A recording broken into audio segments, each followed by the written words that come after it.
While my Valentine's Day may not have been one full of candlelight and soft music, I did have a really fun evening.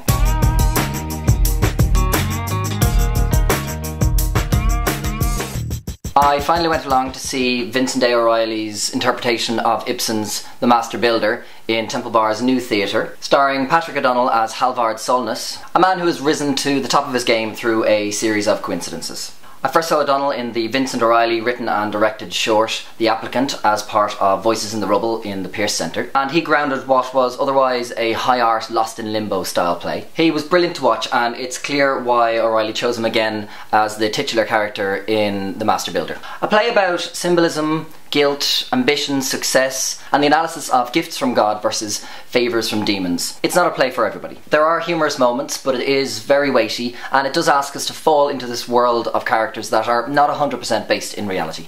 In fact, in a discussion after the play, I suggested that perhaps the other characters in the play are merely figments of the builder's imagination as he stands atop a tower contemplating life and death. I found it hard to connect with most of the other characters. I felt Jane Meyer's Hilda was superb as this imp who falls into Halvard's life, and Melissa Nolan's grief-stricken wife was very good, if a little emotionless, but I really felt more could have been made of the other roles. That aside, it is a play worth seeing, if only to say you've seen an Ibsen play. Apparently he's the world's most performed dramatist after Shakespeare. It is thought-provoking, it is complex, but if you enjoy in-depth conversations after a night at the theatre, then The Master Builder will definitely inspire.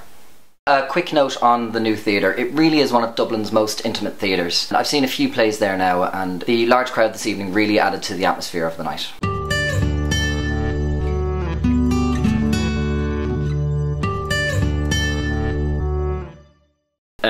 After the play, myself and my flatmate, we went to Supermax in Blackrock, where I proceeded to burn myself on a chicken burger, and I've now got a really sore blister just there. Happy Valentine's Day, me.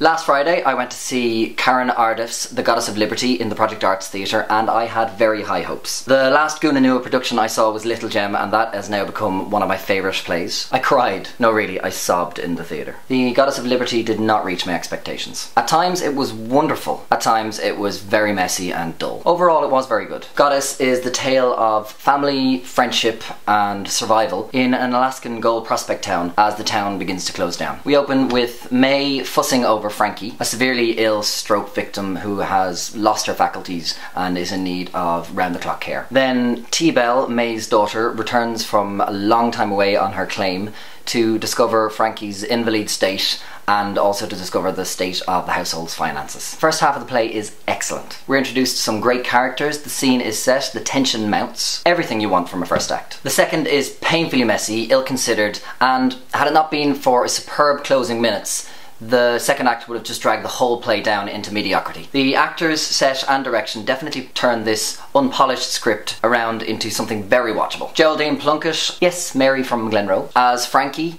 deserves awards left, right and centre. Her portrayal of the invalid stroke victim is so difficult to watch, and yet you just can't keep your eyes off her. She steals almost every scene she's in, even though she's sitting at the side of the stage in her wheelchair for most of the play. I say she steals almost every scene because Megan Reardon as Nellie the Pig is a true showstopper. This character needs a play entirely of her own. This brash, bitchy, unpleasant whore is laugh out loud funny and also heartbreakingly real. This is Karen Ardiff's first play, and without sounding too harsh, it does show. The writing, while often genius, is often sloppy. There's just no need for Frankie's thoughts of cheese billowing through the speakers at us in the second act, unless she's going to say something of note. We could have easily guessed from Geraldine Plunkett's incredible performance what was going on inside Frankie's mind. Maybe a protracted struggle in her chair, minus the voiceover, would have been jarring for the audience to watch, but it certainly would have been powerful and ultimately more meaningful. Though, towards the end, May's confessions are mesmerising, and every word uttered by Reardon's Nellie the Pig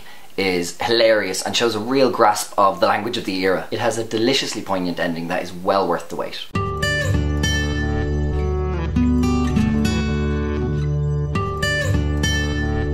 The Goddess of Liberty runs in the Project Arts Theatre, and The Master Builder runs next door in the new theatre, both until the 18th of February. I'll put a few booking links below the video. Thank you for watching, and I would love to hear from you. If you've any comments on the review, or if you've seen the play yourself, please let me know. Bye!